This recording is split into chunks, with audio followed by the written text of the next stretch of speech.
first of all, who has any idea what Governors Island is? Okay, more people than I expected, so that's probably quick. So this is about turning an abandoned military base into a place that is lively and loved. And actually, my husband's in the audience, so it's okay when I say that I have a big crush on the Pope.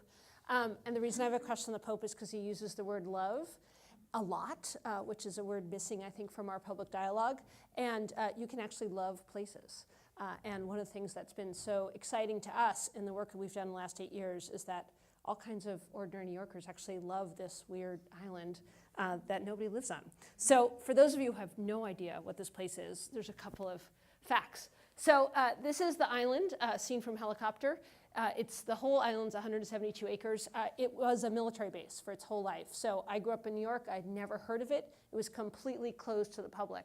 It's about a 5-minute ride from Brooklyn or Manhattan, and it is definitely not the Strip or Times Square. This was an abandoned place that was not a part of the life of New York. Some quick facts. It's shaped like an ice cream cone. That's probably the easiest way to think about it. The ice cream part, the red and the blue, is all historic, landmarked, and the green was derelict landfill. You can see the picture on the left filled with buildings. Actually, we blew one of them up, taking a page from Vegas, by the way. I should have included that in my, almost as good as some of the implosions in Vegas.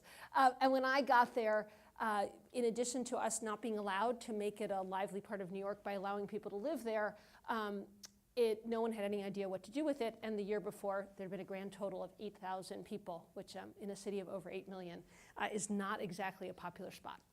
So what we decided to do, there's a lot more information about how hard this was, but I'll make it a lot simpler. We just said, if you encourage it, they will come. So we're not going to build stuff. We had a bunch of crappy buildings, but just what happens when you just open yourself up and say anything can happen. And that actually, in a city like New York, that's pretty snotty about already having everything, certainly in the world of culture, that was, back in 2006, kind of a crazy idea. So what we did is we started with spaghetti. I did not bring my box of spaghetti, but we have an expression which is you throw spaghetti in the wall and you see what sticks. We also used to call that our crazy idea meeting, but too many of our ideas happened, so we had to change the name of the meeting. And that means, you meet a guy who runs a circus. He says he wants to have a boulevard for unicycles. You say, I don't really have a boulevard, but I got a lot of roads. And then 4 years later, you're in your 4th year of the city's only, probably the region's only unicycle festival. And you'd be amazed how many unicyclists there are. We have a phrase that we like to be friendly bureaucrats. I know that seems like an oxymoron, but you come to us with your ideas, unicycles, composting, you name it, you can't surprise us, and we're actually friendly and we want to work with you. But we actually don't write a check. So we don't pay, so if you want to realize your dream of having an exhibition about historic costume, we have 2 crazy guys at a pug who do that every year. We're like, bring it on, we'll help you, but you got to figure out how to pay for it. And then we don't have, this is a picture of a very famous and long dead curator. We don't curate, so anything you want to do, and I know curating is a very overused word on the internet now, we don't do that. So whatever you want to do, just I see it when it opens. And we're very comfortable with that, and sometimes we're surprised. So then we add, then this is like our formula, we add bikes and serendipity. So you ride this free boat, you can bring your bike, there's lots of bikes, you're totally relaxed, almost everything's free. And I know in Vegas, a lot of people are using the word collision. I said earlier, if I use the word collision, people would think that the boats were crashing in the harbor. So the word we use is serendipity. You're out there, you're on your bike, and you're like, what is that weird sculpture? How could people be playing mini golf? You just kind of encounter things, and you feel like you're on vacation. So all of a sudden, all these cynical New Yorkers, they're diverse, they come from all over the city, and they're really curious. And then you basically, in a world of social media and graphic design, and we work a lot with the press and the island, all of a sudden, everybody in New York is talking about this place that a few years ago, no one had any idea existed. So that's kind of what we call the Governors Island formula. And this gives you an idea. These are all just different pictures from various things that happen on the island of if we were out there in the summertime, kind of the kinds of things you would just encounter, that feeling of serendipity. You'd turn a corner, see people dancing in a moat, or painting their faces like zombies. This was just a day on the island a few years ago. It's pretty typical. So when we say like anything can happen, a VW traffic jam, that's culture to us, right? 25 VWs. Classical music concert, trapeze school, one of our favorite ideas. You paid to learn how to be on a trapeze. You were entertainment for me. I didn't pay. I didn't have to get over my fear of heights. And then just for fun, our partners in the National Park Service reenacting the Civil War, even though nothing happened on Governors Island. So you just sort of have this experience of this messy thing happening all over the place. And so what's happened is it's become a lively and loved place. So this just gives you an idea of our visitors. And we are like Cinderella. We open up at the end of May. We close again in September. And until this year, we've only been open on the weekends. So that's a lot of people experiencing all kinds of arts and culture in just 50 days, right? Compared to a typical museum or something where you're open most of the year. So what have we learned from this sort of crazy adventure that we've been on? And how is it relevant for downtown Vegas or really anywhere else? So I just thought I'd share some of my lessons and hopefully have time maybe for a couple of comments. So like embrace the broadest definition of culture, right? New York is this snotty place, as I mentioned. Culture there, if you say it, it means high culture, museums and theaters. Culture is everything. It's food, it's unicycles, it's conversation, and everybody gets it. It's just now kind of the high institutions are starting to get that.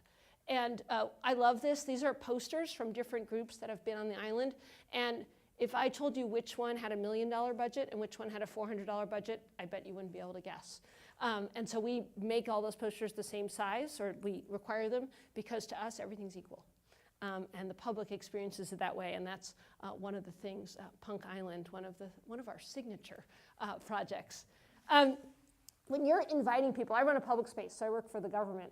You have to really mean it, right? And there's this phrase that people use in my sort of side of the house called engagement, right? How do you engage people? We're not allowed to use that word unless you have a new ring on your finger. Because if I say, let's engage, you have no idea what I'm talking about. And when we say that, we mean everybody. So these are a bunch of girls, one of my favorite pictures, using our free bikes. These are two Hasidic Jews. For those of you who don't live in New York City, probably the community that's thought of as the least democratic, the least interested in meeting anyone not like themselves, sadly, I'm Jewish, so I'll say that, is the Hasidic Jewish community. They come out, they ride bikes, they play mini golf, they visit artists, they do everything everybody else does on Governors Island. That's what you mean when you really go out and invite everybody and say everybody's welcome. Some of the people you least expect can create the greatest programs, and that includes the audience. This is one of our signature projects. It's called the Jazz Lawn Party. Michael, who you can see up there, is really serious about the 1920s, very, very serious, and also an incredible musician. He wanted to create an experience where people lived in the 20s, basically experienced them. And so people started dressing up in these sort of Great Gatsby outfits. A few hundred people came. He's now in his 9th year. 10,000 people come each day. People spend the entire year planning. And when you're on the New York City subway on that day, you're like, what is going on? Later in cocktails, I will tell you my Baz Luhrmann encounter last summer. I sadly was not dressed like that when Baz asked me for a cocktail. But it is amazing how the audience becomes the spectacle. It's really important to improvise. Just make it up.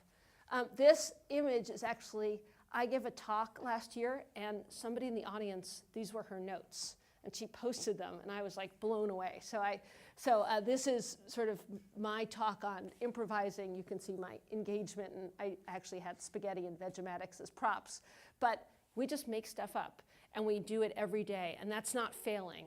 I had somebody who joined our team, and she said, I've never worked somewhere before. Improvising is what you do after you fail, and here you do it every day. And I said, that's right, because we have no idea. We run a weird island in the middle of the harbor.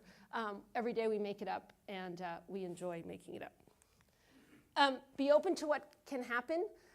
This is one of our festivals, and you know, it was a wacky Dutch performance festival. It took over the island, and while you plan for it, you know, when you come visit Governors Island, I'm responsible for your safety. We don't have water you can drink. I've got to make sure there's enough in bottles, all kinds of really intense stuff. But it's still, when you're there, you feel completely free and open because we're doing all that hard work behind the scenes. also want to say that art, whatever art is, right? There's no definition of art.